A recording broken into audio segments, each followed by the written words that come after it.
tous, ravis de vous retrouver comme chaque semaine pour un nouveau numéro d'Ailleurs dans le monde.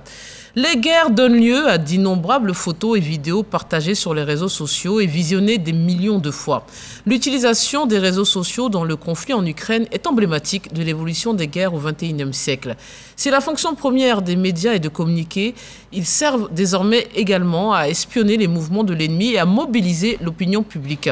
Même en période de tension, les réseaux sociaux sont aussi le lieu de confrontation entre États et cyberactivistes, chacun accusant l'autre de manipulation. Alors quel est l'impact de cette viralité sur la guerre et les conflits? Les réseaux sociaux sont-ils devenus un nouveau champ de bataille? Pour en parler, je reçois Thomas Guessambi, éditorialiste. Bonjour et bienvenue. Bonjour Fatim et merci de cette invitation. Et face à vous, Valentin Bouquin, journaliste. Bonjour et merci d'être présent. Bonjour Fatim. Alors messieurs, nos sociétés modernes et démocratiques sont placées sous le signe de l'hypercommunication, à quoi s'ajoutent aussi les nouvelles techniques d'information. Comment cette technologie finalement a bouleversé le débat public dans les États? Valentin Bouquin? Disons que le débat public a été bouleversé comme beaucoup d'autres matières par les avancées technologiques dont l'exploitance la plus visible et donc l'expansion des réseaux sociaux, l'expansion d'abord du réseau Internet et puis ces manifestations qui sont notamment les réseaux sociaux qui ont pris de l'ampleur. Et avec les réseaux sociaux, évidemment, le champ s'élargit davantage parce que leur première particularité, c'est déjà de traverser les frontières. Ce n'est pas des réseaux qui sont clos dans un espace national, eh bien, ce sont des réseaux qui débordent et donc leur maîtrise devient véritablement un enjeu stratégique, que ce soit pour les États, que ce soit pour les États, que ce soit même pour la conquête du pouvoir, comme on a pu le voir même dans des élections américaines. On va en parler, ce sera un de nos exemples. Finalement, c'est quoi? Ça a démocratisé le débat ou ça l'a démonétisé? C'est une valeur ajoutée ou une cacophonie? Non, ce que je dois dire, c'est que la communication, si vous voulez, le discours a toujours été un élément de gestion du pouvoir politique, de conquête du pouvoir politique d'abord, avant de sa gestion. Hier, si cela se passait dans l'arène, dans la Grèce antique, où on pouvait se retrouver pour évoquer les questions du moment, comme les questions de terre, les questions de développement, de démocratie, il y a que tout un État ne se résume plus à une seule capitale, à une arène. On a des citoyens qui sont un peu sur une étendue du territoire à qui il faut s'adresser, à qui il faut parler. Et c'est là que les médias de masse ont eu leur printemps, ont eu leur âge d'or. Comment, à partir de la capitale, le message du président de la République, d'une reine, d'un roi peut atteindre tous les citoyens. Et aussi vrai que la population croît, on est passé d'1 milliard de personnes en 1800. On projette à 8 milliards d'individus sur la Terre le 15 novembre, selon les projections de l'ONU. Donc, comment s'adresser à ces 8 milliards? Surtout que le monde devient de plus en plus un village planétaire. Bien entendu, les médias classiques de masse publique vont trouver leurs limites. Et la donne sera maintenant les réseaux sociaux qui touchent un grand nombre de personnes. Selon ce que j'ai consulté, là où la télévision peut capter aujourd'hui, sur un événement très important, peut-être que pour être la Coupe du Monde, la Coupe du Monde, le décès de la reine, où on parle de 50 millions de téléspectateurs, sur les réseaux sociaux, on vous parlera de 2 milliards de personnes connectées et très actives. Juste sur Facebook, je crois qu'il y a plus d'1 milliard d'individus qui ont une page Facebook. Mais on va s'intéresser aux problèmes que ça pose et peut-être aussi à l'aspect positif. Vous l'avez dit, ça permet à tout un chacun de s'exprimer librement sur tous les sujets. Mais ça permet aussi la circulation de ce qu'on appelle les fake news, les fausses nouvelles, un phénomène récent. On ne connaissait même pas le terme il n'y a pas longtemps. Quelles sont les causes de l'intensification des fake news dans nos sociétés? Disons déjà que lorsqu'on aborde la question déjà de l'Internet, des réseaux sociaux, il faut noter tout de suite leur caractère ambivalent. C'est-à-dire que c'est un outil technologique qui ne se prête plus à disons une approche binaire où on dirait ça c'est mauvais, ça c'est bon, d'un côté les bons, d'un côté les méchants. On n'est plus dans cette approche avec l'outil Internet qui a ce caractère ambivalent, qui est d'abord, qui dépend, dans son utilisation, dépend de ce que son effet dépend déjà de ce que ceux qui l'ont conçu ont prévu et puis de ce que ceux qui l'utilisent en font. Ce sont ces deux dimensions qu'il faut mettre en exergue. Donc, cela dit, aujourd'hui, avec le développement de ces médias, il y a donc ce côté positif ce côté positif qui est la libre circulation donc, de l'information. On estime que avec les réseaux sociaux, on est sorti des médias traditionnels qui commençaient eux aussi à ronronner un peu et à être des otages de certains groupes, que ce soit des groupes politiques, que ce soit des groupes idéologiques, financiers. Des groupes financiers. On est sorti de là et on s'est dit qu'avec l'Internet, eh bien, c'est l'extension, c'est la liberté offerte au plus grand nombre. Mais aujourd'hui, il faut bien se dire que d'un côté, il y a cet aspect positif, donc qui est la circulation étendue de l'information, la possibilité pour chaque citoyen même de se fabriquer son information, de se faire entendre. Et puis il y a de l'autre aussi, le pendant, c'est évidemment, dès lors que chacun fabrique l'information qu'il veut, c'est la porte ouverte à tout. Et donc on a la circulation des fake news qui ne fait que s'aggraver et qui est aujourd'hui devenu un outil, un puissant outil, que ce soit de conquête du pouvoir, que ce soit d'offensive ou de défensive par rapport à l'action militaire. Oui, alors justement, c'est ça la question. C'est qu'on pourrait croire que des fois, c'est par mauvaise connaissance du sujet qu'on envoie des fausses nouvelles, mais des fois aussi, c'est à dessein. C'est une arme. Tout à fait. De destruction massive. Tout à fait, tout à fait. Pour une organisation comme pour un État, il y a toujours que nous évoluons dans un environnement et les questions d'influence, les questions de sécurisation de ce que nous avons comme données, les questions d'analyse, il y a un sentiment de protection qui habite chacun d'entre nous. Donc, de ce principe-là, peut-être qu'au football, là où on dira la meilleure façon de défendre, c'est d'attaquer. Ici aussi, dans une organisation, le dicton peut avoir droit de citer. Donc, on est une organisation et tout est dynamique. On a dans notre environnement ce qu'on appelle les acteurs. Donc sur la cartographie, à tout moment, l'acteur qui était peut-être neutre peut toujours basculer dans le sens que nous voulons. Et c'est en cela que la stratégie entre en ligne de compte pour faire de l'information un levier d'action. Mais cela est bien structuré, contrairement à ce qu'on peut penser, les émotions qu'on peut voir sur les réseaux sociaux. Mais dès lors qu'il s'agit d'une organisation, d'un pays, tout ce que nous voyons comme communication sur les réseaux sociaux entre dans une stratégie savamment bâtie et exécutée. Alors justement, parce que chaque dernier, c'est ce qu'on reprochait le plus aux États, c'est la propagande ou la manipulation, l'opacité sur certains sujets, circuler, il n'y a rien à voir. Mais est-ce que les États ou décideurs peuvent-ils être à l'origine aussi de fausses nouvelles où toute information officielle est forcément vraie? Oui, on doit s'en méfier aussi. Aujourd'hui, on doit s'en méfier parce qu'on l'a relevé, c'est une arme aujourd'hui, c'est une arme. Internet, les réseaux sociaux, ce sont des nouvelles armes dans la sphère politique comme dans la sphère militaire. Lorsqu'on veut mobiliser davantage, vous savez très bien le rôle que joue l'adhésion des populations, l'adhésion des opinions publiques pour conduire une guerre ou même pour la gagner. Donc naturellement, les États sont portés à les utiliser à leur avantage. Et lorsqu'on dit qu'ils les utilisent à leur avantage, vous savez très bien l'adage selon lequel les États n'ont pas d'amis, ils n'ont que des intérêts, eh bien c'est pour défendre leurs intérêts. Et naturellement, pour défendre leurs intérêts, ils sont prêts à utiliser cette arme comme toute arme de guerre. Ouais, donc du coup, les informations qui circulent sont généralement très souvent des informations qui sont suscitées, c'est pas juste des épiphénomènes, ce sont des choses qui sont structurées. On structure le discours. C'est pensé. C'est pensé, c'est stratégique. On l'a vu même, avec la guerre en Irak, comment on a utilisé vraiment la désinformation d'État, le fake news, oui, que constituait la présence des armes de destruction massive. La défense présumée d'armes de destruction massive sur Saddam Hussein. C'est ce qui a servi de prétexte à la guerre. C'est ce qui a servi de prétexte pour mobiliser les opinions publiques et aux États-Unis et en Europe et ailleurs dans le monde. C'est le nom de l'émission. Mais ce sont des choses, ce sont des stratégies pensées. Donc l'information, comme son pendant, qui est la désinformation, participe d'une stratégie très même étatique. mise en état, mais, oui, même par les États. Par le biais, bien sûr, les États, parfois quand c'est trop gros, ils utilisent d'autres canaux. Aujourd'hui, on a les influenceurs, les gens qui parlaient sport, beauté, mode et autres, s'introduisent dans ce débat-là. Ils sont utilisés pour influencer l'opinion.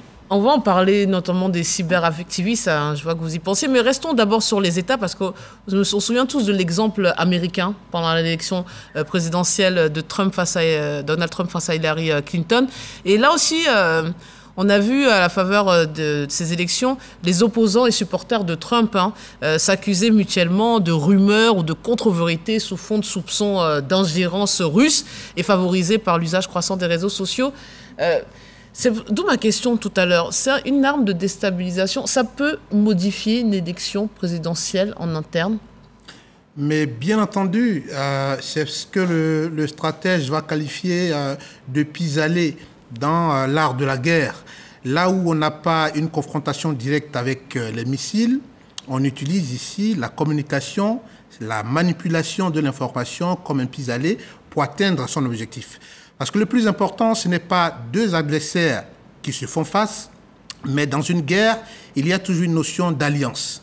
Et la communication nous permet de défaire les alliances de celui qui est en face de nous.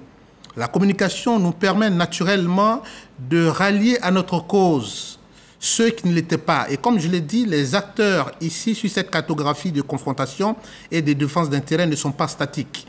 Donc, ils évoluent en fonction des informations que nous leur donnons. Donc, naturellement, l'information sera manipulée et chaque stratégie va intégrer cette manipulation, tout comme il y a l'influence et la contre-influence.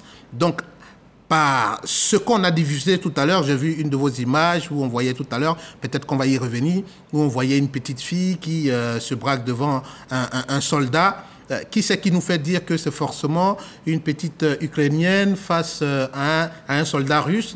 Il y a tous ces montages. Et comme Valentin et moi, nous sommes en train de le dire ici, tout est savamment préparé pour que la cible soit atteinte.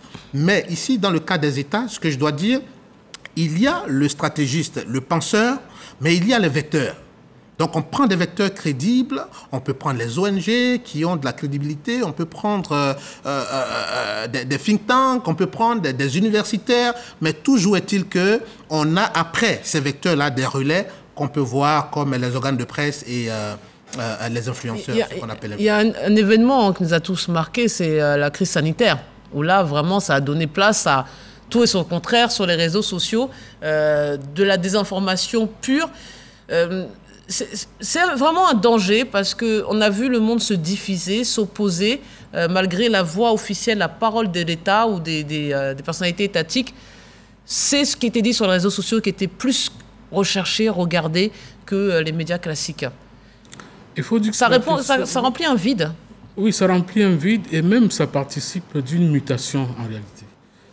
Ça participe d'une mutation dans le sens où, vous voyez, aujourd'hui, lorsqu'on regarde les affrontements sur Internet, ça répercute de façon quasi symétrique les divisions du monde actuel. Et les recompositions qui sont en train de se faire suivent pratiquement, les recompositions surtout, que ce soit dans l'univers médiatique, informationnel et autres, suivent également la division du monde entre des puissants technologiquement et les autres. Nous sommes dans ce cas de figure où, que ce soit ce qu'on appelle la sphère haute du cyberespace, c'est-à-dire la zone cognitive, tous les savoirs qui sont produits, il y a une forte fracture entre le nord producteur de ces savoirs et le reste du monde, le sud, et même dans la partie basse du cyberespace, qui est au niveau infrastructurel, les capacités physiques qu'ont les uns et les autres de pouvoir faire face aux attaques, à l'information, à la manipulation, à la désinformation. La crise sanitaire est venue mettre tout ceci en exergue. On a bien vu que le monde il y avait une forte défiance vis-à-vis donc de l'information officielle produite par les grands laboratoires, par les grands groupes qui, comme par hasard, proviennent tous du Nord. Une sorte de défiance naturelle à se dire non, mais ce discours, est-ce qu'il est vrai? Est-ce qu'il était vrai ou pas? C'est ça, les gens sont devenus de plus en plus sceptiques à la parole publique. Voilà. Et donc, c'est l'une des manifestations donc, de l'Internet, des réseaux sociaux, le fait que chacun puisse émettre une opinion, mettre en doute certains dits, certains discours, certaines pratiques, mieux que ne l'auraient fait des médias traditionnels qui, comme je le disais tout à l'heure, se sont englués dans des dépendances diverses. On va rester sur les cas qui nous intéressent actuellement, la guerre en Ukraine, le sentiment anti-français, les problèmes entre la France, le Mali, ce qui est passé au Burkina Faso. Déjà, ce qui est surprenant, c'est que dans tous ces dossiers, on nous parle des Russes. Alors, pourquoi ils ont cette si mauvaise réputation et ils sont toujours cités dans tous ces dossiers, même avec Donald Trump? C'est quoi? Sont les vestiges de l'ex-URSS, du KGB? D'où vient cette mauvaise réputation et ces suspicions vers la Russie dans tous les dossiers? Déjà, et puis, est-ce que c'est avéré? Oui, donc ça, c'est d'un point de vue peut-être de ceux qui peuvent reprouver tout ce qui est russe, mais je ne crois pas que ce soit tout le monde qui soit contre les Russes aussi. Parce que nous voyons chaque jour sur les réseaux sociaux. Ce que je dois dire, c'est que... Les Occidentaux. OK, autant pour moi. Ce que je dois dire, c'est que le dynamisme sur la scène mondiale se poursuit jusqu'à ce qu'on arrive à l'unipolarité dominée par les États-Unis. Et après la bipolarité, bien entendu, et aujourd'hui on parle de la multipolarité instable, parce qu'on ne sait vraiment plus où la puissance réside réellement. Donc dans cette confrontation, qui est-ce qui veut perdre forcément le privilège, la domination qu'il avait? Parlant bien entendu de l'Occident. Et on sait que dans la recomposition de cette bipolarité, il y a ce qu'on appelle le club de Shanghai, qui regroupe à la fois la Russie, la Chine, les pays d'Asie et l'Occident classique. Donc, si naturellement, de par sa géographie, de par sa densité, de par son histoire, on arrive à affaiblir, et parce que c'est à cela qu'on était arrivé pour que l'unipolarité ait droit de citer, si on arrive à affaiblir, comme je l'ai dit tout à l'heure, dans une guerre, il faut sans doute couper les amarres de ses alliés. Si on arrive à affaiblir un acteur majeur qu'est la Russie, il nous serait un peu plus facile de répercuter cette domination-là sur le reste du monde. Donc ici, le problème qui se pose, si nous sommes dans un univers francophone ou bien un univers occidental, là où on ne parle pas russe, là où on parle peut-être beaucoup plus français et anglais, mais nous allons analyser, nous allons percevoir, nous allons comprendre, nous allons forger nos opinions en fonction de ces deux langues que nous maîtrisons. Mais lorsque nous arrivons derrière le rideau que pourrait être l'Occident, le français, l'anglais, nous découvrons d'autres réalités qui n'ont rien à voir avec ce que nous avons seulement comme image, comme compréhension de la situation. Je veux dire quoi, cette vision caricaturale qu'on a souvent des Russes. Il faudrait qu'on avance. Vous voulez dire un mot sur... Oui, je voulais dire qu'en réalité, les accusations. C'est le prolongement de l'ancienne guerre Est-Ouest. Et aujourd'hui, après la chute du mur de Berlin, on est entré dans une phase de remise en cause de la superpuissance américaine. Naturellement, quelqu'un qui était superpuissant ne se laisse pas faire aussi facilement.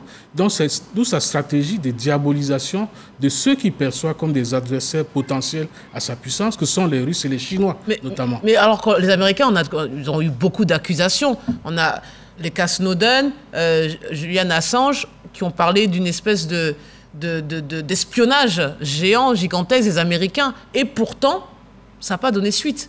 Donc... Oui, mais j'évoquais tout à l'heure la fracture numérique qu'il y a aujourd'hui entre le Nord et le Sud. Fracture et au niveau cognitif. Les plus grands savoirs, les plus grandes informations qui circulent sur le net sont en provenance des États-Unis et de l'Occident. Vous comprenez? Quand vous regardez la part de l'Afrique, par exemple, dans la production de ce savoir qui circule sur le net, elle est de combien? Ça, c'est d'un. Et puis de deux, nous, n'ayant pas l'infrastructure physique nécessaire pour contrer cette propagande, nous la subissons. C'est le cas d'espèce. Donc, nous subissons tout ce qui est propagande, manipulation en provenance de l'extérieur. Et ceux qui ont les moyens d'assurer donc la propagation de leurs nouvelles. On va prendre deux cas. Les cyberactivistes, hein, on ne sait pas si c'est de leur propre fait, des fois si c'est une prolongation de personnalité, parce qu'on imagine que certains sont payés pour faire ce qu'ils font. Comment on les définit? Est-ce qu'ils participent aussi à leur manière à la démocratie ou au contraire, est-ce qu'ils sont vecteurs de démocratie ou au contraire, ils posent problème? Parce qu'il y a aussi des lanceurs d'alerte dans les cyberactivistes. Oui, je pense que certains États ont mal géré la transition de l'ère de l'information à l'ère de la communication.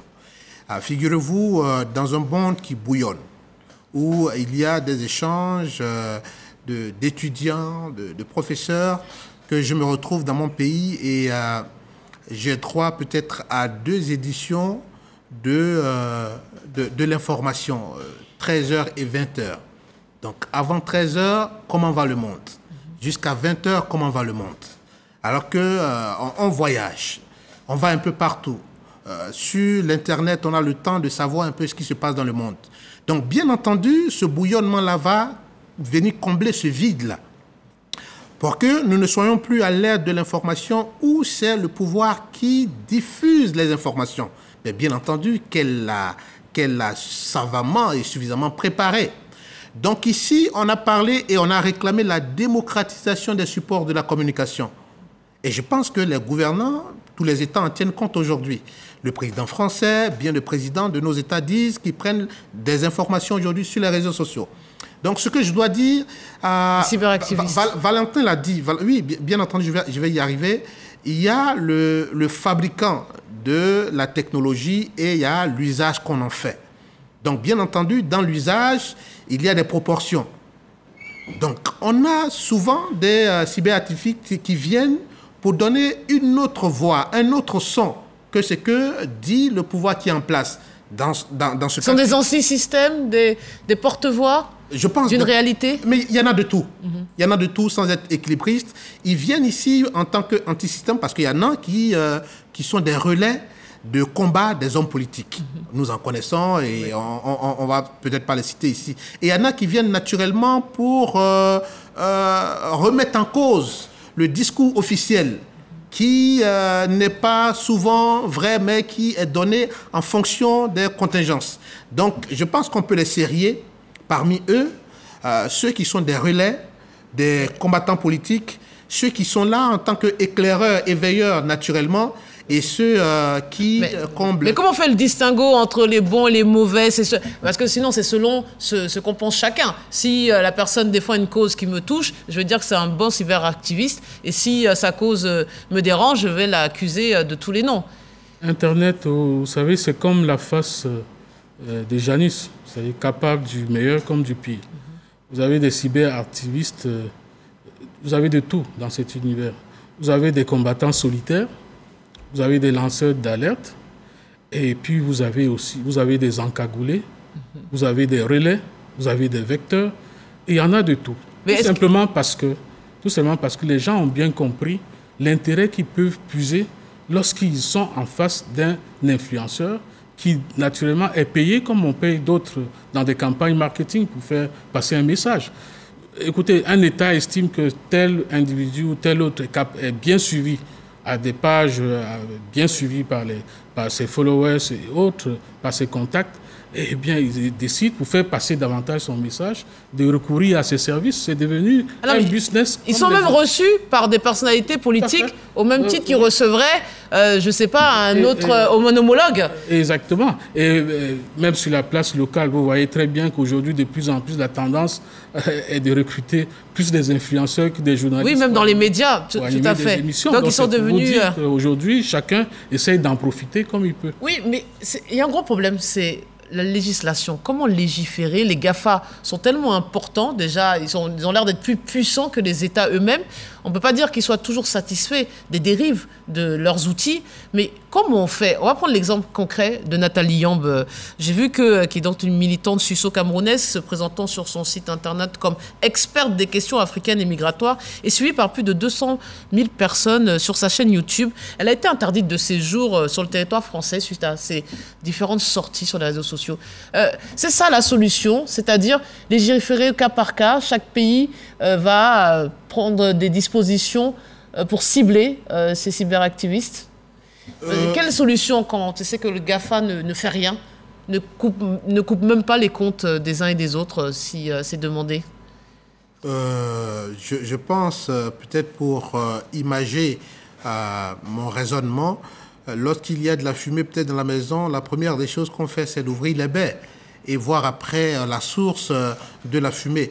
Donc ici, en interdisant à cette dame d'avoir accès au territoire français, ça c'est la décision qu'on prend sur le champ. Mais bien entendu, il faut des mesures pérennes, des mesures qui cadrent bien entendu avec la législation. Ces mesures-là viendront après. Et je pense que c'est un phénomène quand même nouveau qui est en train de bouillonner. Les textes sur l'Internet, sur les réseaux sociaux, c'est maintenant que certains pays sont en train de les élaborer en fonction de certaines expériences.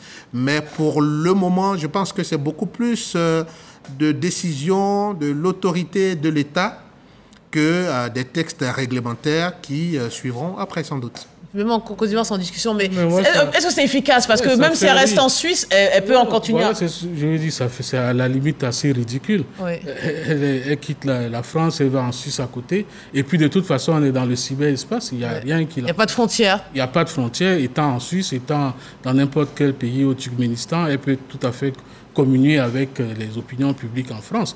Moi, je pense que c'est un fait que dans ce domaine, comme dans bien d'autres, les législations punitives ne suffisent pas.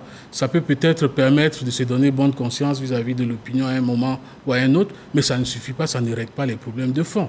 Les problèmes de fond, aujourd'hui, on expulse la dame parce qu'elle a des opinions, je dis entre guillemets, anti-françaises, c'est à voir encore, anti-françaises entre guillemets. Et puis, sur le sol français, vous avez des gens qui utilisent Internet tous les jours pour appeler à la mobilisation pour le djihad et tout ça, et qui sont présents sur le territoire français. C'est pour ça que je dis à la limite, parfois, c'est ridicule. Allez, ça sera le mot de la fin. Messieurs, merci de votre participation. On se quitte sur cette citation. La manipulation est l'art de donner de la vérité au mensonge de Patrick Louis Richard.